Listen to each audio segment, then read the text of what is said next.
From spooky abandoned prison colonies to villages washed away by floods. Here are the eeriest, most abandoned ghost towns. Hey guys, this is your host, American Eye, and today I'm bringing you one of my favorite topics, so stay tuned. Number 12. Apeckun. If you're looking for a spooky abandoned place to do some urban exploring while you're in Argentina, consider going to the former tourist village known as Apeckun, located in the Buenos Aires province of Argentina. At its peak, it accommodated at least 5,000 people, but a rare weather event took place and broke a dam holding back a water reservoir. After it flooded in 1985, people were forced to abandon everything they owned and move somewhere else. 25 years later, the water that flooded the town finally receded and people can walk through it. Leafless trees take up the area, but you can still see the personal belongings that were left aside. This photo here shows what's left over at the Madero slaughterhouse, where they could turn cows into Argentinian steak. One daring man named Pablo returned here in 2009 and is considered to be the only inhabitant left. His story was turned into a documentary, and he feels the ultimate connection to the place where he grew up in and doesn't mind the loneliness. Number 11. Grytviken, South Georgia. This former British settlement was formerly a whaling station on the island of South Georgia, located not too far away from Argentina and Antarctica. The foreign-looking name comes from a Swedish explorer named Johan Gunnar Andersson in 1902. The site of the settlement was chosen for its good supply of fresh water. It was officially established by the Norwegian sea captain Carl Anton Larsen as a whaling station, and was rather successful to say the least. 195 whales were caught in the first season. They used every part of the animal: the blubber, the meat, the bones, the oil. Elephant seals were also hunted, and at its peak, the town hosted 300 workers. Fast forward to 1982, and the Argentinians captured Grytviken. British forces retook the island 3 weeks later, and the station was closed not too long after. Today, it's a popular tourist attraction for those who are willing to take a cruise to the southernmost continent. There are many interesting things to see here, such as this Norwegian church that was built in 1913 and various abandoned ships. Number 10. Port Arthur, Tasmania. You might take one good look at Port Arthur and think it's some kind of 5-star Australian hotel or something, but that certainly isn't the case. In fact, not only is it a former convict settlement, it's actually home to one of the worst mass murder events in Australian history. It originally started off as a timber station from 1833 to 1852, but then it was a destination for the hardest of the convicted British criminals, often criminals who were sent to Australia and reoffended.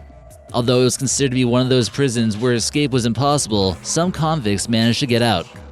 It was abandoned as a prison, but due to the natural beauty that surrounds it, some people still felt as though it would make a good tourist attraction, and it was purchased in 1889. Once word caught on that it was haunted, more and more people wanted to visit it. It eventually became a World Heritage Site, but the grim stories won't end there. In 1996, a shooting spree took place at this location by Martin Bryant, taking the lives of 35 people. Number 9. Humberstone Chile. Located deep within the Atacama Desert in the country of Chile are Humberstone and St. Laura, which is home to 2 saltpeter refineries, which is used in gunpowder, fertilizer, and even as a preservative in Middle Ages. The resource was discovered in 1872, and they quickly became prosperous towns despite the harsh desert climate. Here we see a photo of the workers' quarters, and you can imagine the conditions living here would have not only been extremely hot, but also heavily crowded. This photo here displays the old theater, which would have been a relaxing spot for the workers to clear their minds of the rigorous work that took place.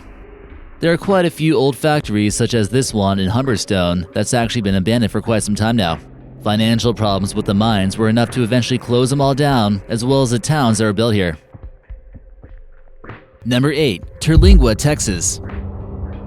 The discovery of what's known as cinnabar here in the 1880s brought miners to the area, which created a bustling city of 2,000 people. Cinnabar is what mercury is extracted from, which we all know is a toxic substance.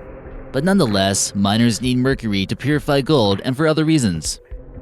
In the early 1900s, the population rose to 3,000 people. However, it was clear that this city wasn't meant to last forever, as the mines began to encounter continuous flooding, which meant getting money was difficult. It's located next to Big Bend National Park, which helps to get some visitors, but for the most part, it's mainly abandoned. Number 7. South Pass City. This extremely remote ghost town known as South Pass City is found in the state of Wyoming, and it looks like you would need to do some off-roading to get here. Although it's tucked away in the Wyoming hills, people began racing to this area with one thought on their mind: gold, and lots of it. After word spread about there being gold in the hills, in 1868 the town was in full bloom and becoming quite prosperous. In 1869, about 2,000 people called South Pass City home, but no one really knew how long it would last for. People were in it for the fast money and getting out to find gold somewhere else afterwards. Groundwater also made mining quite difficult here, and it would get pretty complicated when they went lower than 75 feet. But in any case, life was good for the miners, and the most popular drink wasn't whiskey, but actually imported champagne. Number 6. Thurmond, West Virginia. Once a thriving center of coal mining in West Virginia, Thurmond was a prosperous place of commerce and business along the Ohio Railway. It popped up in the 1880s in the center of the state and consisted of popular hotels, casinos, banks, and schools. It was a fairly well-organized city with strict laws on drinking. In 1888, a rail station was built which allowed for tourism in the area and also to carry the coal out of the hills. The population reached a peak of 642 people in 1930, but a steady downfall would occur not too long after. A popular hotel was burnt to the ground, which had startled much of the population, and would finally reach zero by the year 2000. You can certainly see the contrast between the cities built out in the west and the cities in the east during this time. There was much more technological advancements, and the addition of coal to a city at this period of time would allow them to heat their homes. Surprisingly, the city hasn't received too many vandals, and much of it is still preserved. Number 5. Glen Rio, Texas / New Mexico. This mysterious ghost town straddles the border of New Mexico and Texas and is found along the main street of America, or Route 66. Although the population never got to be more than a dozen people, being located on the border of two different states posed some unique problems. Some mail would have to be delivered to the post office in one state, then delivered to the post office in the other state before it can get distributed. Gasoline prices were also different on one side, and drinking laws even differed across the border. Eventually, various highways that were constructed made the traditional Route 66 that ran through the town a little less necessary, and the ones who did live here moved around. What's left are some derelict buildings and gas stations stuck in time. Number 4. Apeckun Island, Alaska. Sometimes places become abandoned because they're so remote from the rest of the world. This island, located on the eastern part of the Aleutian Island chain, was once home to Alaska's southernmost town. It's been home to both the native Inuit people, the Russians, and also the Americans. The harsh winds and cold temperatures certainly make living here a challenge. However, due to its strategic location after World War II, about 6,000 American military men who saw previous combat were stationed here. Fresh food was hard to come by, very few women to comfort them, and the soil was quite difficult to cultivate any crops on. This was about as close as the Americans could get to Russia, so it was an important piece of land to fortify. Today, only about 110 people have decided to stay here, and U.S. Army buildings are now empty. The airport still remains in use, but it's certainly not an easy place to get to. Number 3. Sucrose Chile. Completely surrounded by the Chilean Andes Mountains, this remote, abandoned place is found at an altitude of over 6,000 feet, making it quite difficult to access. It was founded in 1906 by the Braden Copper Company in order to extract copper ore from the mountains.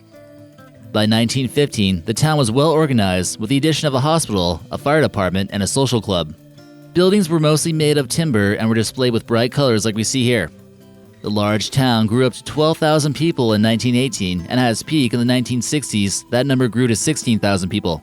Also known as the City of Staircases, it's built on the side of a mountain, which certainly made transportation by car a little bit tricky. It turned out that staircases were the best way for inhabitants to get around. In 1967, the decline began when the Kayakoy Copper Company lost ownership of the site, and the Argentinian government sought to control the land. Plus, most people were beginning to move to other locations where more copper was being found. The Chilean government decided to keep the city as a ghost town, and now it's a UNESCO World Heritage Site. You can actually explore this place quite well on Google Maps.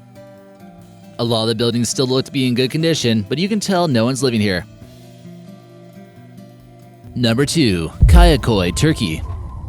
Also known as the Rock Village, this town was built in the 1700s but was fled after the beginning of the Greco-Turkish War.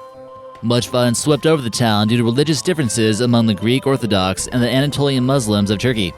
Many Greeks suffered brutal treatment for their beliefs, and their cries for help were silenced. In 1923, it was decided that for peacekeeping reasons, it needed to be abandoned. The village we see today serves as a museum and a historical monument. Number 1. Mandu India.